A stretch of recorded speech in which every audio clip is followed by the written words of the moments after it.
Hey folks, Matt from Art of the Image here. I just realized I've been shooting the Nikon D7000 for a month now. So I thought, what a great time to do a 1-month Nikon D7000 review. Basically, I've been out with the D7000 for weddings, portraits, walkabouts, taken it to the zoo, shot wildlife, landscapes, you name it. I've been using it for pretty much everything. Video, of course. And so I just thought I'd do a review now that I've been got quite a bit of time behind the lens on the D7000. Let you know what I like about it, what I found out about it, and just give you an up-to-date review of the D7000 with the time behind the lens on it, 1 month shooting. So basically, we'll go with the video first off. The video on the D7000 is fantastic. I've been very pleased with it. The 1080 HD video is great. It shoots in 24 frames per second at 1080, and I don't miss the other settings. At first I thought I was going to. My T2i had the 30 frames per second, the 60i. I was wondering, was that going to be an issue? I'm not finding it to be an issue at all. I'm not missing it. In fact, I have since sold my T2i because I found that the Canon T2i, the 550D, the video in the D7000 is actually better than the T2i video by a not a huge margin, but it is better. It has a better dynamic range. It doesn't compress the blacks as much on you, so it allows for a better quality video. That would pertain as well to the 60D, the 7D, because the T2i, the 60D, the 7D, all basically the same image sensor, basically rendering the same video quality. All very good, don't get me wrong there. I really liked using the T2i for video. It's just more of a kudos to the D7000 that the D7000's image quality is that much better. So basically, sold the T2i using the D7000 solely for my video needs as well now. The other big thing that I really like for video on the D7000 is the new live view movie switch on the back. I'll flip over to a picture of the switch here. You can see that the switch, you swing it around, you kind of just twist it. That activates live view, and then you take your focus. Once you're in focus, you push the red button in the center, and that starts your movie recording. Really easy to use. I've gotten very used to using that when I was shooting there for a while with the T2i and the D7000 for video. Anytime I was using the T2i, I was really missing that setup on the D7000 because it is just so nice to use, so functional. So video on the D7000, excellent. Really like it. Over to images, photos from the D7000. Again, fantastic. D7000 is performing beyond my expectations. The extra 4 megapixel resolution over the other bodies from Nikon at 12 megapixels, such as the D90, the D300S, and even the D700, the full frame D700. The 16 megapixel sensor in the D7000 is just fantastic.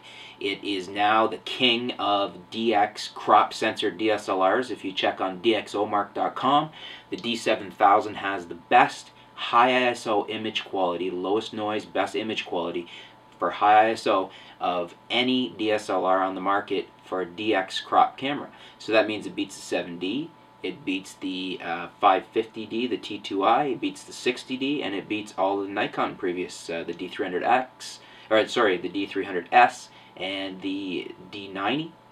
So really nice for that. It's nice to be able to have that nice clean high ISO and still have the extra 4 megapixels. Kudos to Nikon for being able to bring both of those to us. The color rendition on the D7000 is excellent, probably the best in the Nikon DSLR lineup right now. Really nice color comes out of the D7000. The white balance is excellent out of the D7000. Again, could be the best out of all the Nikon DSLRs right now. Usually the newest cameras have the most tweaks, and the D7000 being the newest, you would expect that, but it is very nice. The auto white balance works very nicely on the D7000. I like it, no problems with it, and it's very nice, very pleasing, very accurate. The images out of the D7000, the quality of them is such that you can push them quite hard in image processing. Open them up in Lightroom, change the exposure. You can bump the exposure often up to +2 and not see any degradation of the image. That speaks very well to the quality, the overall quality of the image files out of the D7000. They hold up really well when you push them in post-processing. That's something I'm quite pleased to see. It's one thing to have a nice image file, but then you start to work with it and it doesn't push very well. The D7000 files work very well. You want to play with them in post-processing programs like Lightroom, Aperture, Photoshop. You can push them pretty hard before they start to show any signs of falling apart. The Nikon D7000's dual card slots, really nice. Haven't had a camera with them before. I've never really seen the need for it, so it wasn't a huge issue for me. However, now that I have them, I really like them. Mine are set up so that it's an overflow, so it shoots to the first card. When it fills, it goes to the second card, so it's like having twice the memory in the camera. You can also set them up to shoot one card JPEG, one card RAW, or you can set them up so that the second card just makes a backup of the first card, so you have an in-camera backup. That's a nice option as well. Whatever your preference is, for me, I just like having the extra memory space available in the camera. The focus on the D7000 is fast, accurate, and I'm very happy with it. It's got the new 39-point autofocus system in it. I don't think that the 51-point autofocus system in the D700 or the D300S has anything on this new system in the D7000. From what I've seen, the D7000 keeps up with my D700 in every situation. It's fast, it's accurate, it locks on all the time, and I'm very pleased with it. I don't think that there is any difference as far as you're getting better with the D700 or the D300S system. I think the D7000 is on par with that system. Who knows, I may end up thinking it's better the more testing I do. I certainly think it's the equal to the system, the 51-point system in the D700 and the D300S. The extra resolution, again, is really nice to have. It allows you to crop your images in tighter if you need to. Also gives you more resolution in a print, so you're getting more detail and a more detailed, finer looking print in an image.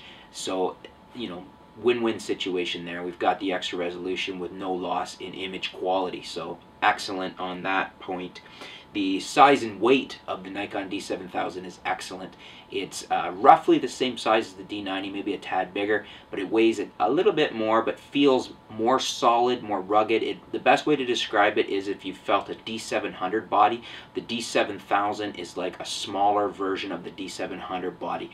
Rugged, well built, feels good in your hands, feels solid, feels like a camera you can sink your teeth into, as it were.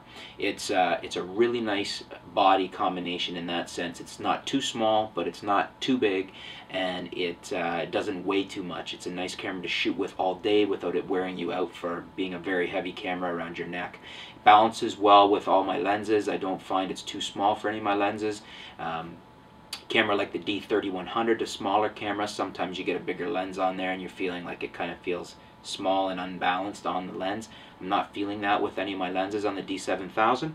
And so basically, I mean, all around, I've been very happy with the D7000. It performs better than I was hoping for.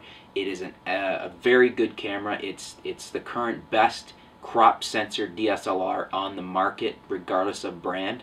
It beats everything. I'm actually thinking about selling my D700 full-frame FX body and getting another D7000 and shooting with a pair of 7000s. That says a lot, because the D700 FX sensor is beautiful. It renders beautiful high ISO, and it has nice, great, big light gathering pixels in it, so it makes for a very, very high quality image.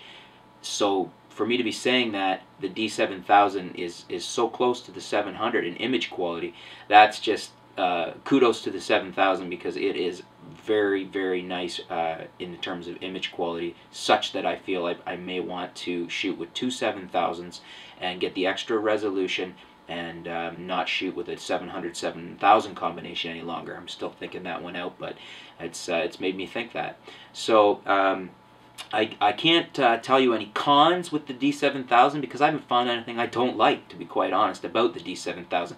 It's exceeded all my expectations, all the specs and everything I read about it prior to getting my hands on the camera.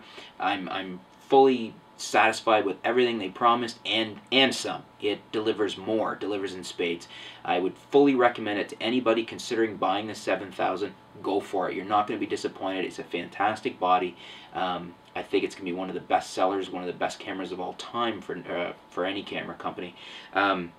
So that's my 1 month review. I've been shooting with the 7000 now for a month. We'll get back to you a little later down the road, tell you if any new developments or anything pops up that I maybe don't like, because at the moment there isn't anything. And stay tuned to Art of the Image. We'll have more video posts, more articles, and we'll keep you up to date with what's going on in the photography world. Thanks for tuning in.